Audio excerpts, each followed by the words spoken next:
Hey everybody, it's me, Jose Segura, your SMEA president. Welcome to another episode of Fireside Chat with the President.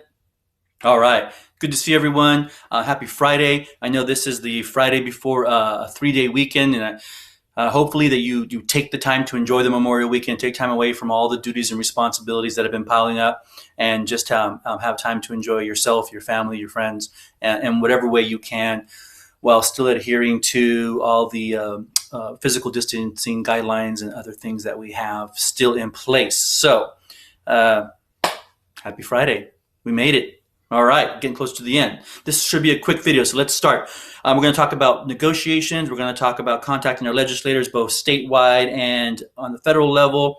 And then we're going to talk about submitting questions that you may have to the Department of Education. And that's about it. So let's start out with our negotiations update. Now, this update that's attached to the email that this video was attached to is a link to our bargaining update for our last bargaining session, right? So our previous two bargaining sessions.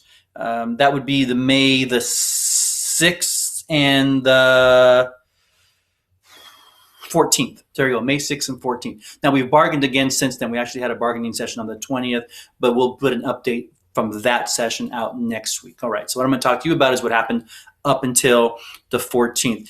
Essentially, still moving along. There are some issues. You can read through them in the update, but the really important one I wanted to point out was the Article 5. We talked about a little bit about this before. Article 5, by the way, is our workday work year. So that's where it includes things like how many periods in a day for junior high, what the length of our workday is for elementary and junior high. It includes a lot of stuff about the structure of our workday and our work year, right? How many days of year do we work, that kind of thing. That's where you'll find that all in Article 5. And so I want to just read this to you from the update put out by Jonathan B. our lead negotiator. And he says, the big item of the day was once again Article 5, Workday Work Year. As shared in the last update, which was back on March 4th, the district is making some big asks in their proposals. Our team has made it clear that the proposed changes are not in the interest of our members. Our team has made proposals trying to increase prep time for elementary members and expand the workday of speech and language pathologists, give them more time to do the work that they have on their plate. However, the district has been unwavering in their insistence that our contract must include enumerated lists of professional duties for the work member to do inside and, more importantly, outside of the workday. So these issues could potentially bring us to impasse. And like I said, next week we'll do an update from the May 20th bargaining session and give you an idea of, was any progress made on any of this during that time. All right, so that's bargaining. So check out the update. It's connected to the email. Let's see. Next is contact legislators about keeping cuts away from the school. So back in the email, there's a link to you can contact your state legislators, asking them to keep cuts as far away from the classroom as possible, that we need more resources in this time of COVID-19 than fewer.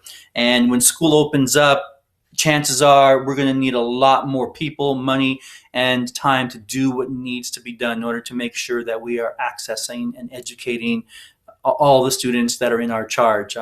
And so please click on that link. There's a flyer with a phone number. You call that phone number, you enter something like your zip code, and so they know where you live and who your legislator is, and then they'll connect you straight to that person's office. You can leave a message asking them to keep cuts as far away from the classroom as possible. Now, as far as budget's concerned, we don't really have a final budget. We had the May revise, but we won't get a final budget till sometime in June, hopefully about mid-June. For those of you who don't know, our legislators in California don't continue to get paid past June if they don't have a budget, a completed budget by then. And so that's their incentive to get their job done.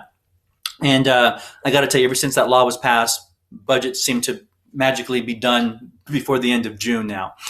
So we're looking for that. That's going to be a key indicator of, can we adhere to whatever the guidelines that are going to be put out by the Department of Public Health and County Health and the CDC? Can we comply with what those restrictions are in the school setting with the amount of money that we're going to have to make that happen? And so the budget's a super important part of how we can move forward starting in the fall. And so please do that. And at my last, or maybe second to the last Fireside Chat, I talked about contacting our legislators at the national level to encourage them to find ways to either pass the HEROES Act or to start negotiating for variations to that would provide additional funds to our state. Let me tell you why this is important. Our state's talking about a 10% cut to education, right? Well, that 10% cut actually occurs after COLA is injected into the budget, and COLA is going to be injected into the budget. So once you throw COLA in there, which is a little more than 2%, we're really looking at like a 7.7 or so cut to funding for the state of California for public education, right?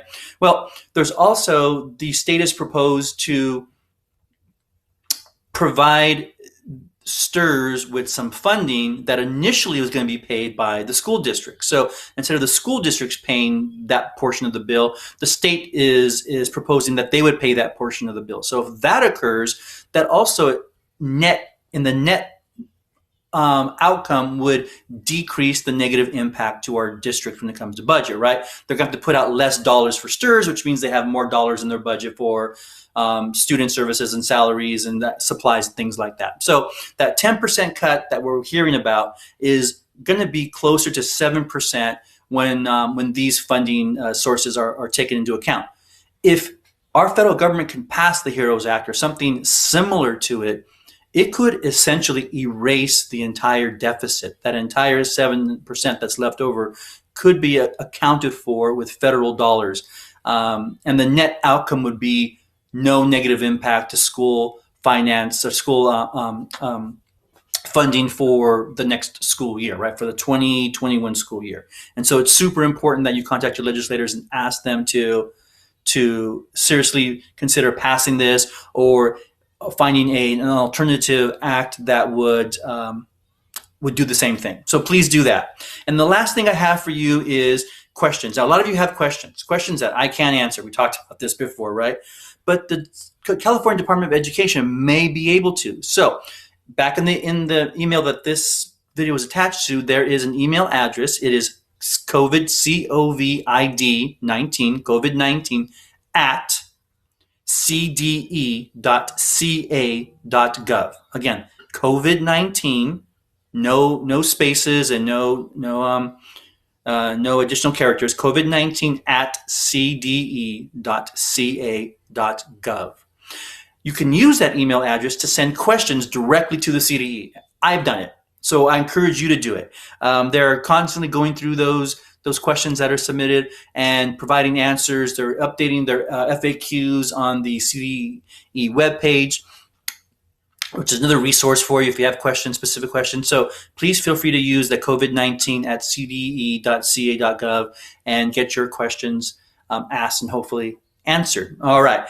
Please take a look at all the links that were in the email. There's links to press conferences. There's links to webinar that was put on by CDE. There's really great stuff, and those of you who want to be aware and want to know what's going on, and want to have the latest information from the decision makers, those links will help provide that for you. All right. So again, have a great weekend.